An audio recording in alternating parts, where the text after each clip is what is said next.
sou Gi Drozdeck, Master Coach.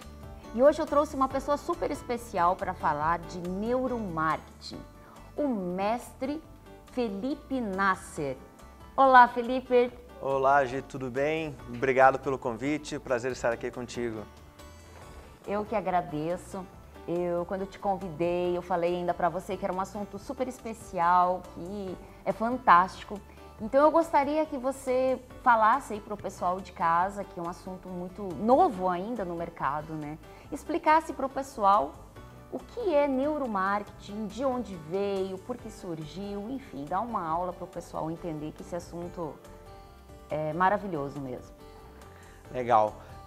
Bom, o neuromarketing, se a gente falar o que é o neuromarketing, a primeira coisa que a gente tem que pensar é dividir realmente a palavra. Então, o que é o neuro e o que é o marketing, né? O neuro da neurociência, o marketing vem das expectativas da área mercadológica, né? Então, surgiu aí da década de 90, a gente tem acompanhado desde então vários pesquisadores, várias empresas fazendo análises do comportamento através do marketing sensorial, utilizando os sentidos. E as pessoas acabaram percebendo que a utilização desses sentidos faz com que a gente tenha outras áreas do cérebro e outros tipos de comportamento dependendo com a atuação de que sentido, que produto, que serviço tem essa interação. Então, a partir desse pressuposto que acabou surgindo a área da neurociência, o estudo da neurociência, o estudo do comportamento cerebral, para que a influência do marketing possa influenciar de fato ou colocar aí um comportamento específico no nosso consumidor. Mas é claro, né, Gi, se a gente olhar aí a questão, mas se a gente trabalhar o marketing como um todo, o marketing em si a gente acaba trabalhando os aspectos de comunicação para a massa. Então a gente faz uma estratégia para a massa, uma estratégia para o mercado como um todo, visualizando que todos teriam o mesmo comportamento e as mesmas reações. O neuromarketing, quando a gente estuda a ciência por trás do marketing, a gente está estudando o comportamento individualizado, que é aquele comportamento mais inconsciente possível, que é o comportamento efetivo das pessoas de forma impulsiva, de forma emocional, e isso faz com que a gente possa depois determinar comportamentos, que seja um padrão de comportamento, e esse padrão de comportamento a gente sim replica para os demais. Mas sabendo que tem algumas exceções no meio do caminho, nem todo mundo se comporta definitivamente de maneira igual. Tem algumas nuances, mas a perspectiva básica, como a questão de sobrevivência e reprodução, são duas atitudes básicas do ser humano, a questão de paralisia, ataque ou fuga, na questão de medo, isso é inerente a todo mundo. Agora, se você gosta mais de uma cor, gosta menos de outra cor, aí sim a gente tem a questão de preferência e a questão de disseminação de comportamento para algumas áreas, né, de pessoas, ou alguns segmentos, alguns targets, né? E além disso, continuando a resposta das suas questões... É muito abrangente, né? É bastante abrangente, e dessa abrangência a gente começa a trabalhar para que vai servir então, se é tão abrangente assim. Você imagine que você pode desenvolver melhor um produto com base nas expectativas inconscientes desses nossos clientes ou futuros clientes. Além disso, sabendo que produto ou que serviço que esse cliente prefere ou deseja de maneira inconsciente, a gente gasta menos dinheiro desenvolvendo. Então, gastar menos dinheiro é importante para todas as empresas. Além disso, você consegue determinar comportamento de relacionamento. Por exemplo, você, né, Gi, que trabalha com coaching, super master coach reconhecida de mercado, você pode começar a trabalhar de fato com o comportamento das pessoas e aí sim aprimorar técnicas e, além disso, você se vender mais também. Por que não? A área de serviços, que é a nossa área, a gente vende mais e vende o quê? Vende a pessoa. Por exemplo, no meu caso, eu me vendo com palestras, com eventos, com cursos, então as pessoas contratam o Felipe. E como contratar o Felipe? Elas têm que visualizar o Felipe de maneira que haja uma necessidade. Como visualizar agir como Master Coach? Que necessidade que ela vai colocar no inconsciente das pessoas para que essas pessoas possam realmente procurar a gente, realmente contratar o nosso serviço. Então, o neuromarketing serve para isso, para te determinar quais comportamentos nós queremos que seja o influenciador do comportamento. E aí te usa várias áreas. Por exemplo, a gente está falando de não só a área de neurociência, trabalhando biologia, a área de medicina, psicologia, psiquiatria, estamos trabalhando também com a questão de física, química do corpo, a questão de economia comportamental. Então, são várias áreas misturadas, conglomeradas, para que a gente possa ter uma análise específica do comportamento humano, até porque, se a gente pegar a área médica, que é milenar, eles ainda estão desenvolvendo pesquisas e conhecendo o corpo humano. Imagine nós que começamos a trabalhar aí, não faz nem 20 anos, a área de neurociência aplicada ao comportamento humano. E no Brasil isso surgiu mais ou menos em 2006, 2007, aí, com alguns pesquisadores, por exemplo, o Pedro de Camargo, que é uma referência para a América Latina, brasileiro, isso é bem bacana. Então a gente vem desenvolvendo essa aplicação aí desse tempo para cá. Então, Felipe, mas pelo que você falou, então mais parece que vocês são focados a empresas que te contratam para desenvolver um produto, uma empresa grande aí que está com uma nova marca, ou seriam mais pessoas? Gostei de quando você falou, agir como Master Coach, estudar a pessoa para conseguir vender, porque o que todo mundo quer, que todo mundo faz, é venda. Né? Nós nos vendemos todos os dias até para namorar, né? Exatamente. Então, é venda constantemente. Você trabalha mais para as empresas, agências, ou uma empresa aí, digamos, nossa própria TV aqui, a Transamérica, quer te contratar, ou você também trabalha, eu, Drosdek, quero te contratar para fazer lá todo o meu marketing. Qual o teu foco? O teu foco, Felipe. Depois eu vou te usar um pouquinho. Perfeito. Hoje o meu foco efetivo maior, que é o pool maior de clientes, são empresas efetivamente que procuram desenvolver as equipes. Então, quando alguém pergunta qual o seu foco, né, Felipe? Marcas, então, a equipe. Eu falo equipes hoje. Hoje eu desenvolvo equipes com técnicas de neurociência aplicada ao marketing, estratégias, às vendas e ao relacionamento com o cliente. Com isso, as equipes desenvolvem novas técnicas e elas sim têm um melhor desempenho. Claro que já aconteceu e acontece, por exemplo, trabalhando personal branding, né? As marcas pessoais trabalhando pessoas com análise e especificações para a neurociência. Mas isso é o meu menor público. Hoje o meu maior público são efetivamente empresas e quando eu faço os cursos, normalmente esses cursos são abertos, então vêm os profissionais querer informações técnicas. Que aí entra a neurociência. Eu entro com a neurociência. Daí... A neurociência, você poderia explicar rapidamente o que seria?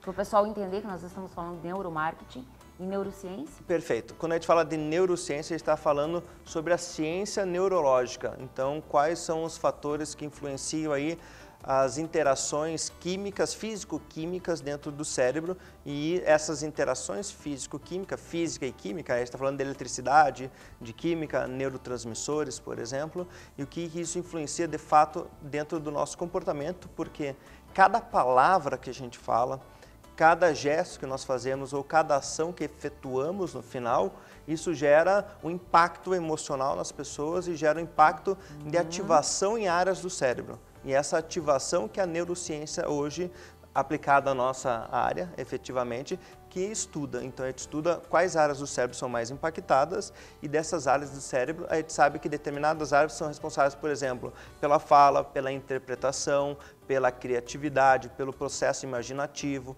pela liberação do sistema dopaminérgico, que é dopamina e outros neurotransmissores. E aí, sim, também temos a influência do segundo cérebro, que é o cérebro gastrointestinal ou o nosso intestino, que também é influenciado pelo comportamento. No caso, você dando os treinamentos, você ensinando aquela pessoa como ela vender melhor, de uma forma positiva, seria isso? Exatamente. Não só isso, mas também isso. Ensinando ela, de fato, como ela não só vende melhor, mas ela vende sempre.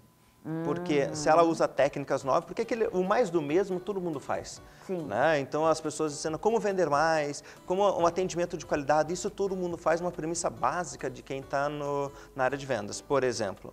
Agora a gente ensina novas técnicas para trabalhar a pessoa, não só o processo do produto. Porque trabalhar benefício e característica do produto, todo mundo consegue só pegar a especificação técnica do produto. Sim. Né? Então, agora trabalhar as pessoas, de fato, isso é um pouquinho mais complicado, aí te ensina isso. De que forma? Por exemplo, as pessoas que estão nos assistindo, e se eu falar para você que está nos assistindo neste momento, eu tenho certeza que neste momento você parou e prestou um pouco mais atenção. Por que isso? Porque eu usei uma palavra efetivamente poderosa, que é a palavra você. Quando fala, você está bem? você para e ouve e presta atenção. Essa é uma dica que você pode dar, então. Exatamente. Porque, você. Olá, tudo bem? O tudo bem virou um commodity, né? As pessoas, olá, tudo bem, você, tudo bem.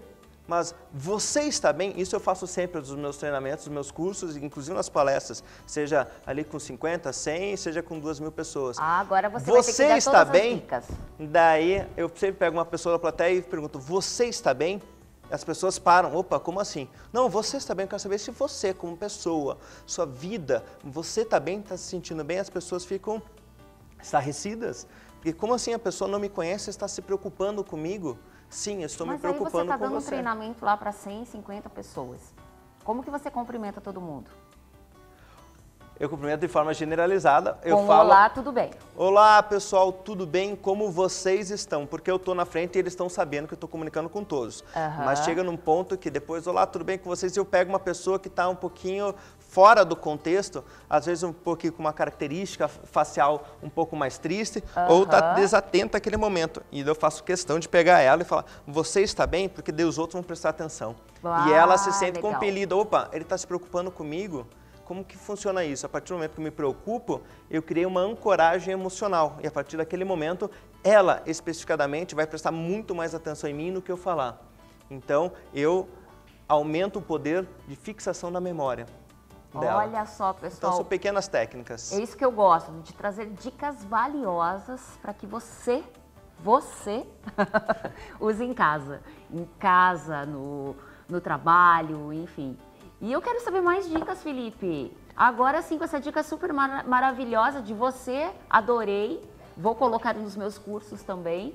Quais seriam as outras dicas que você pode dar? Essa do você eu amei. O você é um aspecto muito específico quando a gente fala de uma palavra, então as palavras têm ativações diferentes no cérebro.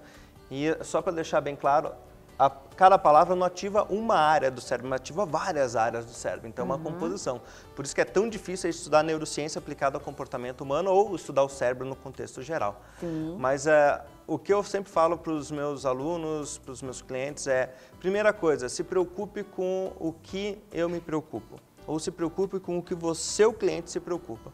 Porque, de fato, quando a gente se preocupa com o outro, a gente está gerando cumplicidade. E quando a gente gera cumplicidade, de fato, as pessoas, opa, existe um relacionamento, algo mais emocional. Eu gero mais emoção. Se preocupar com o outro, Se preocupar com o outro, com a necessidade do outro. É por isso que quando a gente vai em alguma loja, a pessoa quer vender, por exemplo, bota.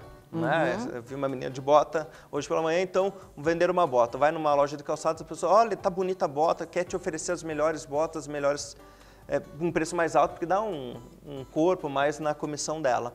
Mas se ela para ver sua bota, o seu estilo, e fala, olha, essa bota que você está procurando é para quê? É para o seu dia a dia? Olha, o seu dia a dia você está usando essa, eu acho que mais confortável seria essa. Talvez não a mais cara, mas a mais barata.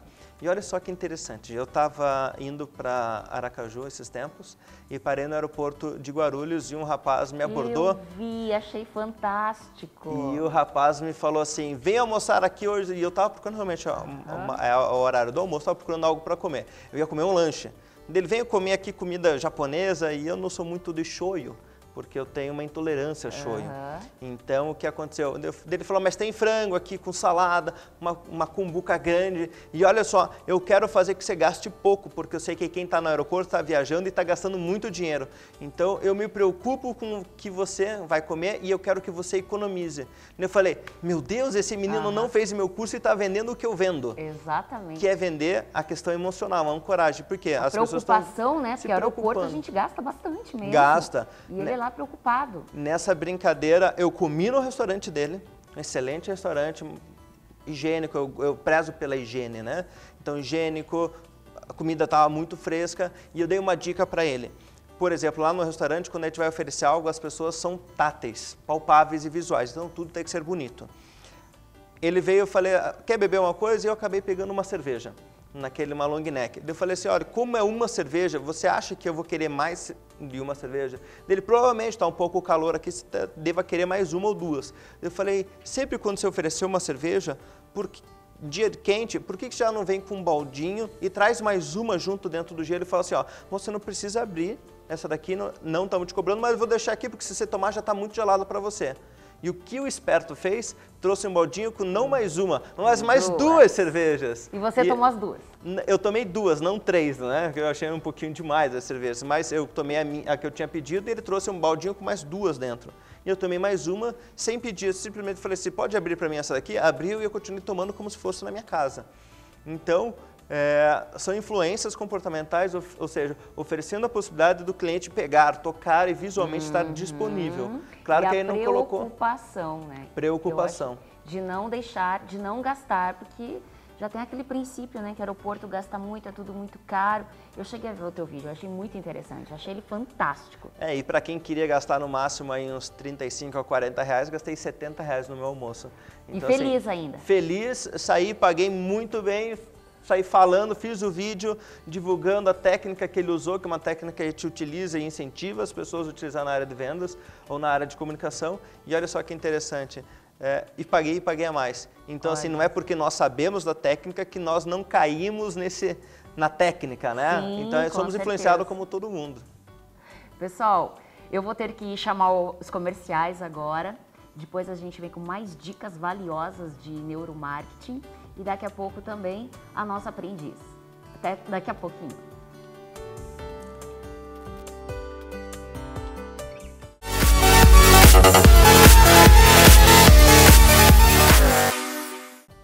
Olá você! Viu só como aprendi as dicas aqui do Felipe Nasser? Estamos de volta e agora queria apresentar para você a Meire Oliveira, nossa aprendiz de hoje. Obrigada, Meire, linda, por estar aqui hoje. Obrigada eu. Obrigada, Felipe, por revê-lo mais uma vez. Um prazer estar com vocês dois aqui, depois dessa aula maravilhosa que eu tive. A aula de neuromarketing, né? Então vamos lá, Felipe. Tá passando muito rápido, né? Nós já tínhamos conversado antes. Eu falei, Felipe, é 1 hora de programa. Mas voa, passa super rápido, né? Só que como o programa é focado em coach, eu gosto de fazer um programa bem inspirador, contar histórias legais, contar histórias de superação, motivação, para inspirar você em casa, que você consegue, você pode. Eu achei a história do Felipe, assim, fantástica. Então eu gostaria que você contasse uma breve história sua, né, de infância, que você comentou, contasse aí para o pessoal de casa como que foi a história de luta, de superação, que é isso que importa, que vai fazer com que as pessoas se motivem, né? Meu ponto aqui. Fala pra eles. Quando a gente conversou a primeira vez, né, Gi, você perguntou, Felipe, uma história de superação que a gente pode contar? E eu falei, olha, você tem uma história? Eu falei, sim, eu tenho, eu acho que a minha história, ela poderia ser uma história de superação, até porque contar histórias geram de 60% a 80% no mínimo de efetivação em vendas, inclusive. Verdade? Então, é uma outra dica que eu já estou dando de início. Olha só que maravilha, então vamos contar muitas histórias aqui nesse programa. Então temos que contextualizar sempre a aplicação dos nossos produtos e serviços. Mas histórias tristes? Histórias. Histórias. O objetivo é sempre ter a superação em algo bom com o produto que a gente quer colocar, né? Mas nesse aspecto, falando um pouquinho de mim, que é um pouquinho diferente desse contexto comercial, que nem eu falei para ti, eu falo que eu nasci num berço de ouro, né? Numa família extremamente bem de vida, uma família bem estruturada, rica, em Curitiba de renome, uma família aí com muitas posses. A partir dos meus 11, praticamente 10 anos de idade, a gente teve um pequeno deslize aí, um problema em relação ao trabalho que meu pai era concursado, enfim, e a gente acabou tivemos a necessidade efetiva de um problema público, né, de órgãos públicos sendo privatizados, o pai sendo mandado embora, enfim, sendo a impossibilidade de mandar embora, mesmo assim mandado embora, a gente perdeu a renda efetiva que tinha, que era uma boa renda mensal. E daí o pai abriu uma empresa com sócios, depois abriu outra e veio a falir. E eu, a partir dos 11 anos de idade, tive que começar a trabalhar, assim como todos os meus irmãos. Eu tenho um irmão mais 2 irmãs. Por necessidade mesmo de pagar a conta de casa, por necessidade de comer, sair da escola particular, uma escola extremamente elegante, boa, de renome em Curitiba na época, e saímos para uma escola pública, coisa que a gente nem conhecia, na verdade, não sabia que existia escola pública na época. Você vê o mundo que a gente girava, né? Um mundo totalmente da riqueza, do luxo, enfim. Então, a partir desse pressuposto, ele teve que começar a trabalhar e colocar a mão na massa. Então, trabalhar como... Isso, eu tenho orgulho. 11 anos de idade. Você começou a trabalhar com o quê? Fazia panfletagem na rua, fazia digitação de processo contra banco, isso dentro de um escritório, e o escritório não era contrato, não tinha carteira de trabalho, era um contrato, vamos contratar os meninos que não estão fazendo nada aí, da vizinhança, para nos ajudar e ganhar alguma coisa, né? Para ajudar em casa. Você já ia para a rua entregar panfleto, e depois vim trabalhar como artesão, fazendo artesanato, inclusive várias coisas para a feirinha hippie aqui de Curitiba. Nossa. E trabalhei além disso, trabalhei como garçom também para evento da alta socialite. Então, para quem estava lá em cima e trabalhar, para quem está lá em cima é um pouco diferente. Nossa, realmente. A gente tem que dar a mão palmatória e ver que... Eu falo que Deus é muito bom com a gente, que ensina algumas coisas que às vezes a gente não percebe ou não teria se não tivesse acontecido. Exatamente. E depois de lá para cá, graças a Deus, o pai sempre incentivou obrigatoriedade nos estudos, a gente nunca deixou de estudar. Então, com meus 15 anos para 16 anos, eu e meu irmão, a gente fez a nossa primeira empresa, é uma empresa de confecção. Até hoje, as pessoas que a gente patrocinou na época de skate e surf, elas lembram da nossa empresa. Qual empresa era? Grip Skateboard e Surfwear. Conheço.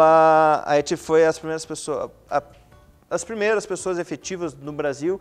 Quando o pessoal andava com uma calça de sarja ou alguma calça mais para skate mesmo, jeans às vezes, a gente sentia muito calor. Então a gente fez um corte aqui para virar bermuda e fez um outro corte para virar uma capra e colocamos zíper. Nós que inventamos essa ideia aqui. Eu lembro disso sim, porque eu tinha uma loja de vestuário. Lembro sim. Daí era nós que formulamos, a gente não deu continuidade, porque ou a gente trabalhava ou estudava, e nessa época a gente já poderia tirar um pouquinho o pé do acelerador e estudar mais, e de lá para cá nunca deixei de estudar, que acredito que foi isso que fez total diferença. Hoje, onde eu estou, eu dou graças a todas as oportunidades e dificuldades que a gente teve de falta de comida, efetivação, se a gente vai, hoje estamos preocupados se a gente vai continuar com a casa ou não, se a gente vai ter luz ou não, se a gente vai ter água ou não. Vamos comer um pão hoje com queijo ou sem queijo. Vamos comer um biscoito, vamos comprar um biscoito. Não tem dinheiro para o biscoito, essas regalias não tinha. Então, hoje, graças a Deus, a gente tem a oportunidade. Ontem mesmo eu fui no mercado comprar algumas bobeiras só para fazer um jantar, tomar um vinho, fazer um prato de frios, e essas regalias hoje a gente pode fazer, mas a gente nunca esquece o que a gente passou de necessidade onde não existia regalias, existia um sofrimento e uma vontade de comer. Por exemplo, eu dou muito valor ao biscoito hoje, uma bolacha recheada, porque é naquele biscoito recheado que eu falo assim, eu não podia comer esse biscoito recheado, e para mim faz muita diferença. E por incrível que pareça, a gente aprende muito mais pela dor do que pelo prazer, né? E o que eu sempre falo no coaching, e também nós aprendemos a dar muito mais valor pelo dinheiro. Então hoje, eu mesmo comigo, eu prefiro ter o dinheiro, mas comprar uma calça aí de R$70 do que aquelas pessoas que não têm, mas compram uma calça de 900. Então é você saber dar valor. E aí eu te pergunto, Meire, que a gente sempre estuda no coaching, né? Que é o aprendizado. E nós aprendemos mais pela dor ou pelo prazer?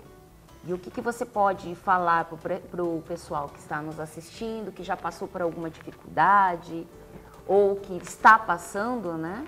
Olha, Gi, Felipe, a minha história também não é diferente da história de vocês. O Felipe me conhece, você me conhece um pouquinho.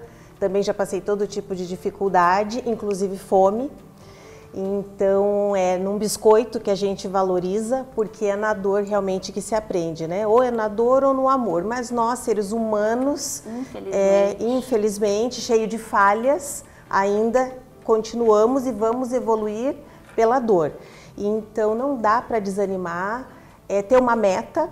Hoje, inclusive, como mãe, é o que eu mais prezo para os meus filhos, que eles estudem, que eles não tenham preguiça, que eles levantem a cabeça, sigam as suas vontades, não a vontade de mãe ou vontade de pai, mas levem isso como aprendizado, que a gente, aquela história, mãe e pai nunca querem que o filho passe aquilo que eles passaram, mas claro, cada um tem que vivenciar a sua vida. Então, se tiver que passar, a mãe e o pai vão estar sempre apoiando, mas eu acho que a questão acadêmica é fundamental, essencial para os nossos valores morais, sociais e espirituais. Por isso que eu tenho assim como base a história de vida do Felipe, que eu já conhecia há muito tempo, a sua história e a minha história. Então a gente faz uma somatória e vê que nem sempre aquela pessoa que está sorrindo do seu lado tem uma vida glamurosa, maravilhosa, mas cada um com a sua história. E a gente tem que valorizar essa história, seja ela da mais humilde ou a mais glamurosa, mas a gente está aqui para aprender e ser cada vez melhor. É o que eu sempre falo, né? Questão de sorte ou de azar. Hoje as pessoas me perguntam, mas que sorte que você teve? Tá aí fazendo tudo, tá lindo, maravilhoso, mas não viram o quanto, né, que a gente galgou e quanto que... Sofreu para chegar. Sofreu para chegar, ponto. Exatamente. Não necessariamente todo mundo precisa passar fome, não, né, mas... E aprender. Já que a gente aprendeu pela dor, vamos dar mais valor para o amor. Mas antes de eu perguntar aqui, que eu lembro que você falou lá de dicas, dá uma dica para mim aqui, para Gi, Master Coach, dá uma dica de um contexto geral, que aí eu acho que muitos coaches também já estão assistindo. O que você acha que poderia melhorar no neuromarketing? Fala de mim, Gi, agora eu vou me expor aqui. O que poderia melhorar? Que eu tenho o meu trabalho, tenho o meu programa de televisão, tenho a minha escola de formação de coaching, tenho os meus clientes que eu atendo, life coach, né, coach pessoal, coaching empresarial, tenho as minhas palestras com o Japonês da Federal, enfim, mas me dá umas dicas aí, porque eu quero sugar você um pouquinho, né, uma dica que pode ser sua aí de casa também. Ótimo. Bom, o primeiro contexto que eu já posso parabenizar é toda vez que a gente coloca, por exemplo, uma foto, isso já é um padrão de comunicação que a gente usa a neurociência, uma foto ou uma divulgação efetiva, né? Que a gente coloca a face de uma pessoa, e no caso a sua face, eu até posso olhar aqui para trás, né? Olha, tá aí. A sua face. Isso é uma coisa boa, então. Isso é uma coisa boa. A primeira coisa que a pessoa busca é a face. Imagina quando a gente era bebê, né? Quando a gente era bebê, a gente quer o peito da mãe para poder, ali tem o alimento, né? Tem o leite materno, e a gente procura o que é a face da mãe para identificar que ela é a mãe. Olha a dica aí, pessoal. E depois, porventura, depois a alimentação. Então, a face, ela chama muita atenção. Mas é bem isso natural, seria para a pessoa conhecida, não conhecida, que até tem um aluno meu que ele colocou o cartãozinho dele e colocou a fotinho dele. Para todos. Na verdade, isso daí é um comportamento biológico do ser humano, né? Nos meus cartões de visita não tem a minha foto, porque eu entrego pessoalmente o cartão. Agora, nos meus e-mails de comunicação, quando eu divulgo informação, às vezes técnicas, para um público específico e eu quero trabalhar só com eles ou dar dicas, porque eu quero dar alguma coisa a mais para eles, mesmo sem nada em troca, no final eu deixo minha foto lá no final da assinatura do meu e-mail, para as pessoas lembrarem que sou eu. Né? Que legal. Então eu uso isso. Agora, se você me permitir... Eu permito. Eu estou tendo uma consultoria gratuita aqui e eu acredito que você de casa também. Eu estou pegando aqui no celular, se você me perdoa, você que está do outro lado da tela. Eu peguei aqui o contexto da Gi, a verdadeira história do Japonês da Federal. Eu quero assistir, inclusive, tá? Vai ter que ir. E as técnicas de coaching da Gi para atingir a superação. Olhando essa comunicação aqui, eu percebo essa foto que é menor, né? Eu percebo que sim, está contextualizado. Quando a gente fala do Japonês da Federal, é uma marca já muito batida na mídia, então isso já criou memória. Então, você fala, o Japonês da Federal já chamou a atenção, as pessoas vão na foto do japonês, você com o Japonês da Federal, e opa, vão olhar. Então, a verdadeira história do Japonês da Federal. Agora... Primeiro é a fotinha do japonês, depois vai para o Japonês da Federal que está escrito... Não necessariamente. Não. A gente não sabe, aquele contexto que a gente fala da publicidade, que a pessoa lê de cima para baixo, da esquerda para a direita, a gente lê realmente assim porque é uma leitura textual. Tá. Então, se a gente pegar um livro, a gente lê da esquerda para a direita, de cima para baixo. Diferente do japonês, por exemplo, né, que é de cima para baixo na vertical, algumas leituras na vertical. Diferente, por exemplo, do árabe que lê da direita para a esquerda, ou do hebraico da direita para a esquerda. Então, a gente lê isso, mas quando a gente tem elementos visuais, elementos gráficos, por exemplo, nós temos aqui o banner aqui atrás, a comunicação aqui atrás, não necessariamente é de pegar o contexto lá de cima da esquerda, vir para a direita. Na verdade, o nosso olho pode estar em qualquer lugar do painel. E ele estando em qualquer lugar do painel, daí a gente tem uma movimentação ocular que a gente não consegue controlar, a não ser pelos estímulos visuais. Então, a face gera estímulo, palavras que estão do lado da face, elas geram mais impacto e mais fixação na leitura e na memória do que palavras que estejam contextualizadas, por exemplo, no pé, para baixo aqui. Né? Se a gente pegar de uma cintura para cima, que esteja para baixo aqui, ela fixa menos, porque as pessoas não têm tempo mais para ficar lendo, ficar 1 minuto em cima de uma peça publicitária. Ela tem 5 segundos, 7 segundos. Então o ideal seria ali, colocar a foto do japonês, a minha e no meio entre tá vendo o meu marketing? Se fosse, não eu não sendo japonês, mas fosse o Felipe aqui, né, o Felipe do neuromarketing, reagir, então o texto aqui entre nós, porque a pessoa ia valorizar esse ponto. E além disso, outra técnica é, nas 2 fotos que eu olhei, vocês dois estão olhando para frente. Se um de vocês dois estivesse olhando para o texto, mesmo seja para o outro, mas em direção do texto, a nosso veio, que é um dos 12 princípios de John Medina, né, que é um médico, que é os 12 princípios do cérebro, essas são as expressões e direções. Então, a partir do momento que eu estou olhando para cá, as pessoas vão olhar para onde você está olhando. É que nem a brincadeira que a gente faz quando criança, a gente pega um edifício e olha para cima, daí chega o segundo, olha para cima também, chega mais um, olha para cima, e todo mundo está olhando para cima do edifício e fala, o que vai acontecer? A pessoa vai pular, não vai pular? E daí você sai de cena e as pessoas começam a olhar para cima. Por quê? Exato. Porque é natural, porque eu estou perfeito. direcionando. Então, Olha, a gente direciona a comunicação assim também. Então, fantástico, adorei. Adorei, e eu vou ter que mudar, né, aquele banner do japonês da Federal, meu marketing que está ouvindo aí já aprendeu agora como que se faz, né? Exatamente. E o que mais? Nesse daqui, vocês dois estão, eu vou até passar aqui, eu acho que depois, enfim, vocês dão um jeito aí. As pessoas, né, apesar, eu estou com um probleminha na tela aqui, mas enfim. Olha, que legal. Né? Ali, japonês da Federal, os meio. dois estão olhando efetivamente para frente. Então, a gente tem o japonês da Federal. No meio, leitura. O que está embaixo é a segunda leitura e o menos importante, na verdade. Então, o japonês da Federal contextualizou. E a parte que fala de você, ali, efetiva ali, que fala, e as técnicas de coaching contigo, ela vai fixar menos e é bem provável que as pessoas não tenham tanto tempo de ler tudo. Falando sobre você, mas sobre o japonês da Federal ela vai fixar. Agora, se um dos dois estivesse olhando para o lado, a fixação, inclusive, seria maior. Principalmente para o japonês da Federal ser uma marca batida. De tanto que apareceu na mídia, olha ali, já sabe que as é o pessoas já japonês da Federal, sabem. Inclusive, né? o visual dele não precisava chama nem atenção. escrever, né? O japonês da Federal. Talvez não, mas é legal colocar porque chama mais atenção e cria mais fixação na memória. Então, o japonês da Federal já ficou cristalizado no hipotálamo, que é a área responsável pelo armazenamento da memória de longo prazo. Então, se a gente falar hoje do japonês da Federal, ou falar daqui 2 anos, 3 anos do japonês da Federal, quem teve nesse contexto nosso hoje aqui vai lembrar do japonês da Federal. Gente, que dica maravilhosa. E mais uma dica, você tem para dar? Porque essa dica foi fantástica para o pessoal aí de casa.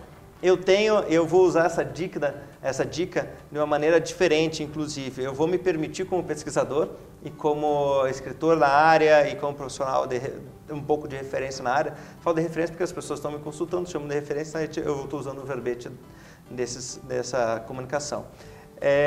Eu falo que neurociência, o marketing aplicado pela neurociência, são como feridas que nunca se fecham. Então é um conceito meu bem prático.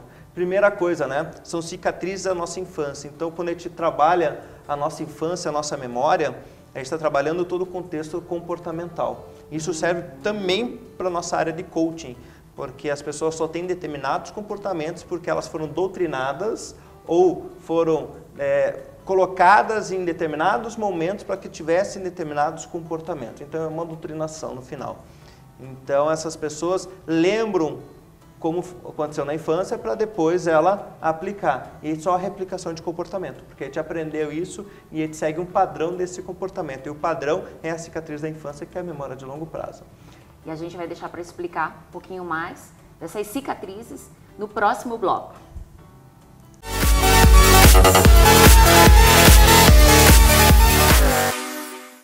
Olá, voltando então. Tá passando super rápido aqui. Felipe, explica pra gente então um pouquinho sobre essa cicatriz, como você deixar cicatrizes, né? No bom sentido.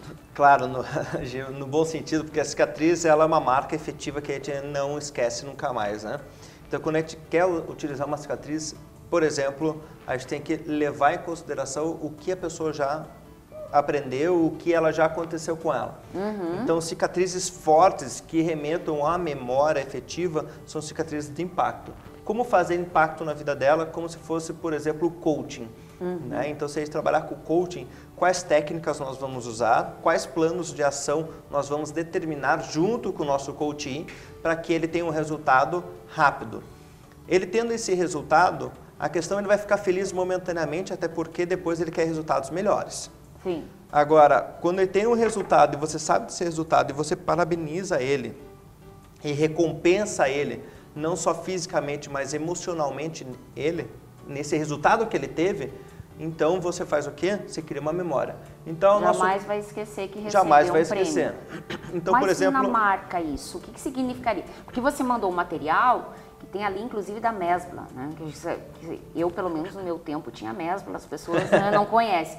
Mas, digamos, Coaching Brasil, como que eu deixaria uma cicatriz da minha marca? Minha marca hoje é Coaching Brasil. Como que eu deixo essa cicatriz? Porque a Mesbla deixou. Sim. Eu olho e ela deixou, não sei como. Então, vamos um contexto bem bacana que eu acho legal de se fazer. Você teve várias pessoas que passaram pelo Coaching Brasil, certo? E você continua esse contato com essas pessoas? É a primeira pergunta. Provavelmente sim. Então, o que você faz? O que eu faria no seu lugar, na verdade, é o que você vai fazer. Né?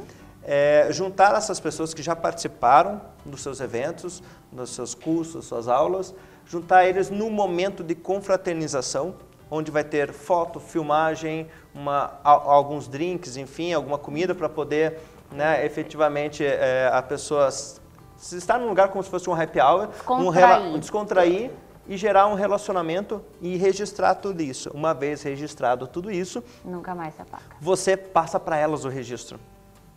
E as pessoas vão marcar isso de uma maneira como um álbum de fotografia, quando a gente tem um álbum, por exemplo, um álbum do nascimento de do filho ou da filha, ou 15 anos, 18 anos, passou no vestibular, o álbum das nossas melhores festas. O que a gente faz toda hora com isso daqui na mão é registrar momentos. Sim. Então, você registrar o momento de forma profissionalizada e fazer com que essas pessoas se relacionem e troquem informações constantemente. O que eu faço comigo? Eu crio grupos e coloco as pessoas interagindo em grupos diferentes, inclusive. Olha só. Para que elas troquem informações de mercado. E eu faço com que elas troquem também negócios. Então, às vezes eu faço ponte sem receber nada. Por que isso? Porque eu estou sendo a ponte efetiva para ela ganhar dinheiro, que é o que ela quer, porque dinheiro é uma dor hoje, e faço com que ela tenha relacionamento. E claro, com toda a atenção, amor e carinho. Felipe, então acho que agora sim eu posso te dizer que a gente está à frente, né, Meire? Porque eu faço tudo isso que você falou agora. A gente se encontra, faz happy hour, nós temos um grupo, eu faço eles fazerem network entre eles. Perfeito. Então acho que agora eu estou no caminho certo, né? Agora já dá para dominar o mundo um pouquinho. Com essas certeza. Dicas todas. Mas eu falo que, felizmente ou infelizmente, a gente fala, até para quem está assistindo, para você que está assistindo a gente, eu também faço isso, mas nós no mundo, com vários profissionais, somos uma pequena parcela que faz. Já faz a diferença. Exatamente. Então é importante a gente trabalhar as premissas básicas, que são dicas, essas são dicas mais simplificadas. Que nem todo mundo faz isso, não. Nem todo mundo. Às vezes faz por obrigação as empresas aí, por obrigação porque é final de ano, sou obrigada a fazer uma confraternização, porque tem muito, porque eu já fiz muita palestra para as empresas. Felipe, eu queria que você falasse para a gente aí, eu sempre faço a roda da vida, né?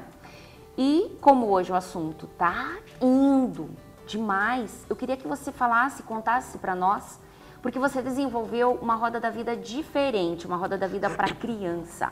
Exato. Né? E eu sempre falo para os meus clientes, para os meus alunos, não dá para fazer roda da vida, né? Não tem como. Então conta pra gente como que é essa roda da vida como você desenvolveu essa roda da vida para criança específica?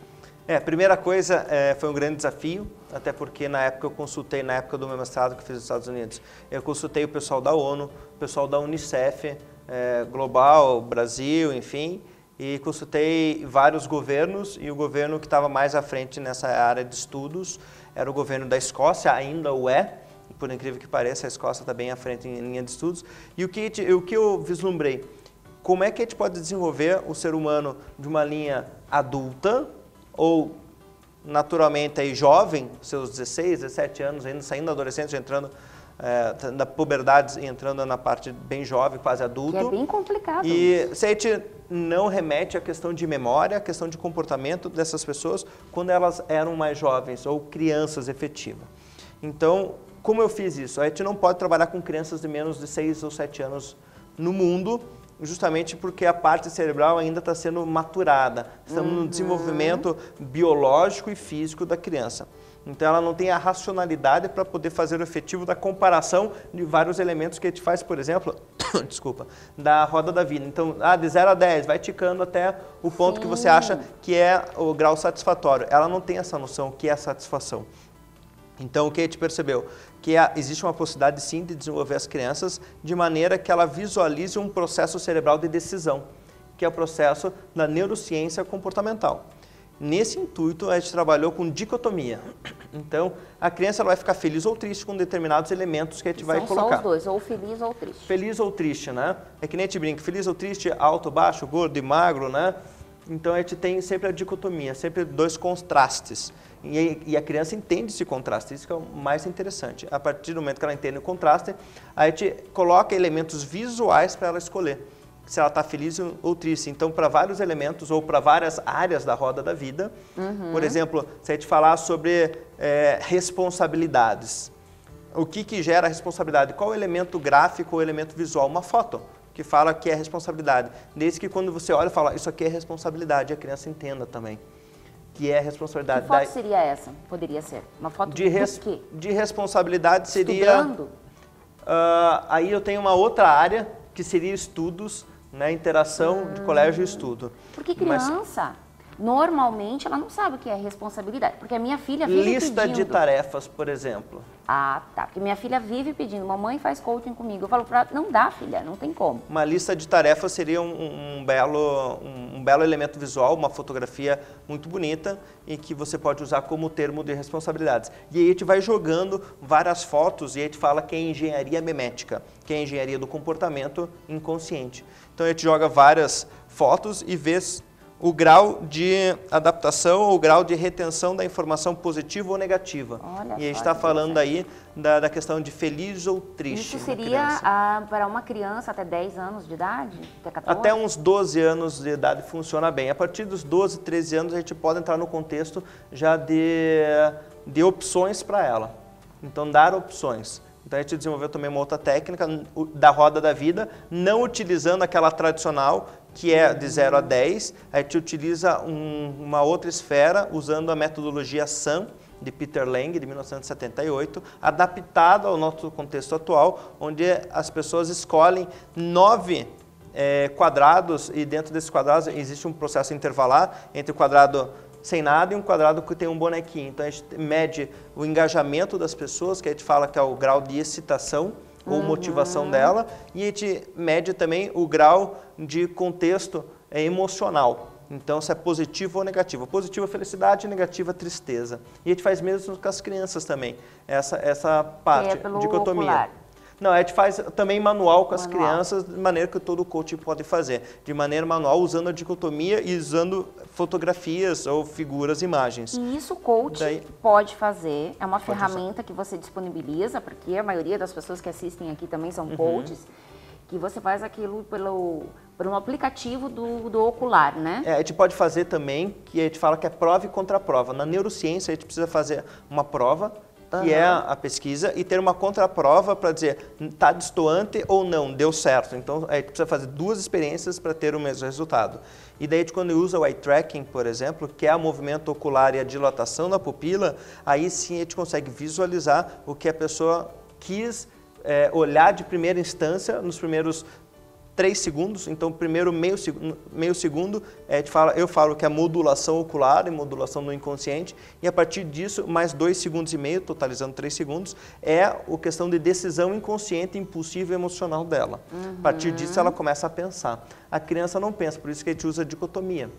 Então ela pensa, mas não de maneira estruturada que nem o adulto, então dicotomia. Depois dos 13, 14 anos a gente usa as opções que ela pode usar, inclusive continuando com o nosso tradicional roda da vida que a gente tem de 0 a 10 e vai ticando até a achar o grau de satisfação. E para ter acesso a isso, o que é necessário? Fazer um curso com você? Hoje existe um desenvolvimento de curso para isso, usar essas técnicas ou entender como funcionou, como a gente elaborou essa roda da vida infantil, e a partir disso, daí a gente disponibiliza material para o pessoal utilizar com as crianças. E a gente também dá a possibilidade de usar ferramentas, e são ferramentas simplificadas o máximo possível, porque nem todo coaching a gente entende tanto tecnologia como tem algumas pessoas que entendem, então a gente tem que simplificar ao máximo. Então a gente simplifica o processo, dá o resultado, daí parte da premissa como o coaching vai trabalhar. Daí a nossa tradicional trabalho de coaching mesmo, adaptado ao mundo contextualizado das crianças, porque a criança é memória absoluta, ali estão as memórias de longo prazo a serem colocadas na criança. E olha, já vou deixar aqui, né, em primeira mão para vocês que o Felipe Nasser vai dar aula sim na Coaching Brasil, porque é fantástico, né? Já está mais que aceito. Olha só!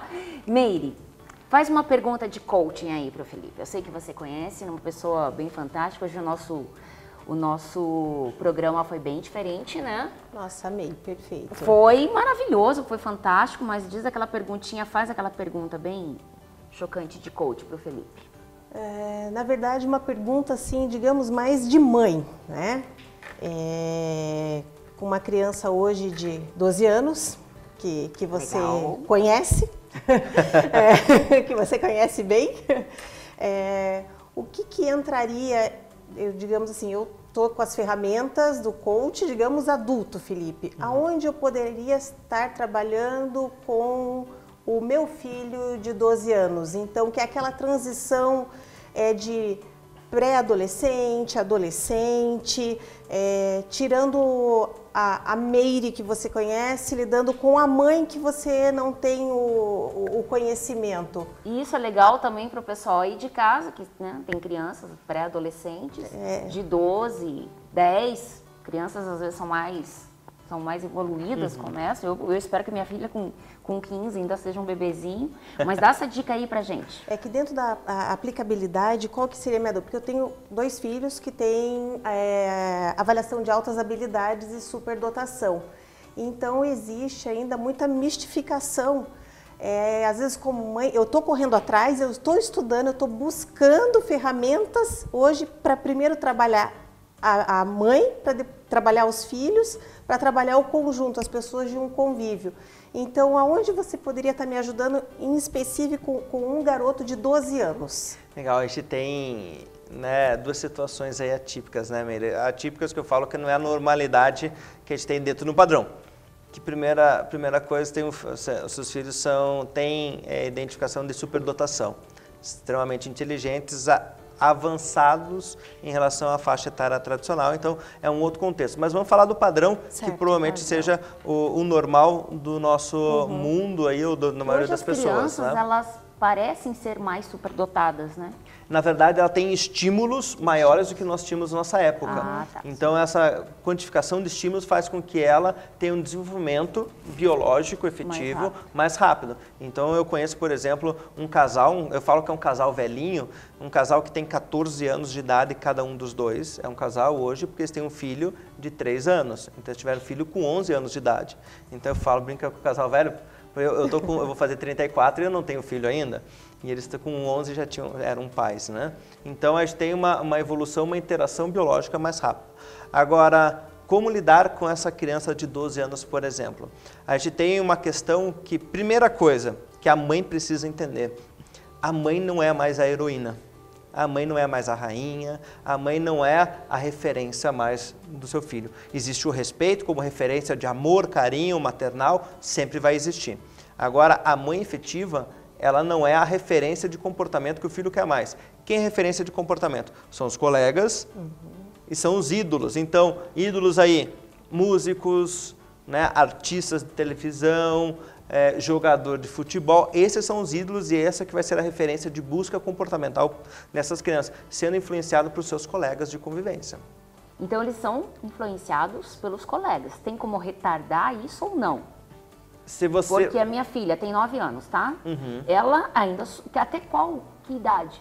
Você ainda é ídolo da sua filha? Ou o meio com que elas vivem realmente faz a diferença? Sabe aquele momento que você entrega a sua filha para a escolinha? Sei. Em que ela fica mais tempo na escolinha do que com você? A partir desse pressuposto, você já começa a perder... Não que você perca a referência quando você é até uns 6, 7 anos de idade. Você ainda é referência como mãe. Mas depois disso, a referência começa a ser o professor. E depois do professor, começa a ser os ídolos, né? Que a gente brinca que são ídolos, né? Que são os artistas, os jogadores, até mesmo profissionais ou os professores que estão fora do contexto do padrão, né, que estabelece um comportamento ou uma relação com essa criança de maneira mais afetiva e ela vislumbra algo que ela deseja. Que é a importância de escolher bem uma escola. Escolher muito bem a escola e o momento de você colocar a criança nessa escola. Então o professor, aquele professor uau, que é um professor show, que é o professor que dá, no caso das crianças de 12 anos, que dá atividades que não são tradicionais, esse professor acaba sendo referência, inclusive comportamental para essas crianças. E existe, claro, a interferência do meio, não só a biologia, a genética, mas a interferência do meio efetiva. A gente tem televisão influenciando, então os canais de televisão têm que ser monitorados. Então eu preciso concordar com esse monitoramento dos pais em relação aos seus filhos, canais de televisão. Celular, quais são as redes sociais. E isso é muito importante porque as crianças, por exemplo, de 10, 11, 12, 14 anos de idade, elas não querem estar na rede social que os pais estão. Porque elas não querem que os pais vejam o que elas estão fazendo. Então, é um segredo, porque é um segredo delas, porque sabe que o pai vai fazer o quê? Falar, filho, filha, não pode fazer isso. Então, já que não pode fazer isso, eu quero fazer, que é o momento da revolta, né? Nós temos uma variação hormonal muito grande, é o momento, por exemplo, da menina que está praticamente ovulando, vai ter a primeira menstruação, e do menino a questão da primeira ejaculação. Então, a gente tem o quê? Monitorar esse comportamento deles de maneira que não é muita televisão, mas também a gente sabe que eles estão assistindo. Olha só, gente, tá fantástica a entrevista. Acho que vou ter que te chamar mais vezes aqui, porque já tá dando o nosso horário. E eu queria que você deixasse teu contato para as pessoas que quiserem entrar em contato com você, ou te seguir em redes sociais. Diz pra gente aí, passa para nós todos os seus contatos possíveis, porque realmente é fantástico estudar sobre neuromarketing. Exatamente, pois não. O meu site é www.fnasser.com.br, então F de Felipe, né, que é abreviado, nasser.com.br. Eu estou nas redes sociais também, Fê de Felipe, né, FE Nasser84 no Instagram e Felipe Nasser no Facebook. E aí a gente consegue se comunicar de maneira efetiva ou felipe@fnasser.com.br, também meu e-mail, e eu respondo todas as dúvidas e o que precisar de mim estou à disposição. Fala da pós também, que eu sei que está aí louco para fazer propaganda, que eu sei que já pediram, o pessoal lá do Positivo. Exatamente, eu faço parte dos professores da pós de Economia Criativa do Positivo, uma pós inovadora, e estamos ainda com inscrições abertas, eles me convidaram, uma pós que a gente vai trazer muita informação de neurociência, a questão de criatividade efetiva. Então, as inscrições estão abertas, Universidade Positiva é nossa parceira da nossa empresa também. Obrigada, gente. Obrigada, muito obrigada pelo dia de hoje e até a próxima.